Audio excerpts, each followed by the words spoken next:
आदर करत नाही. कारण आजकालच्या मुलांमध्ये आढळून येणारे सगळ्यात जास्त दोन आदर म्हणजे इगो आणि ॲटिट्यूड. शिक्षक थोडंफार बोलले किंवा वर्गाच्या बाहेर काढले की लगेच आमचा इगो हटतो. लक्षात ठेवा मित्रांनो, इगो आणि ॲटिट्यूड हे शिक्षकांना दाखवण्याच्या गोष्टी नाहीत. गुरु आणि शिष्य नात्यामध्ये नम्रताच शोभून दिसते.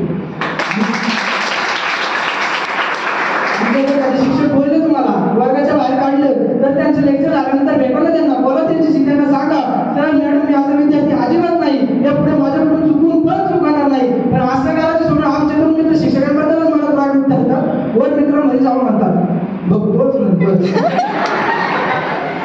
काही बघू शकत नाही आपण. त्यापेक्षा शिक्षकांबद्दल आपल्या मनात राग धरण्यापेक्षा शिक्षकांबद्दल आपल्या मनात आदर ठेवा, कारण शिक्षकांशिवाय आपलं जीवन आपण नाही.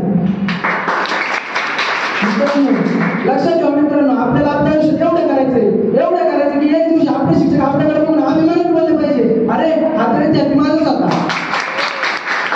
एवढं सांगायचं वाटतं तुम्हाला, ज्योत पेटवण्यासाठी समय धवीवाद, चांदणं पाहण्यासाठी आकाश धवीराज. ज्योत पेटवण्यासाठी समय धवीवाद, चांदणं पाहण्यासाठी आकाश धवीराज आणि कठीण ध्येय साध्य करण्यासाठी पाहिजे फक्त आणि फक्त शिक्षकांची भूमिका.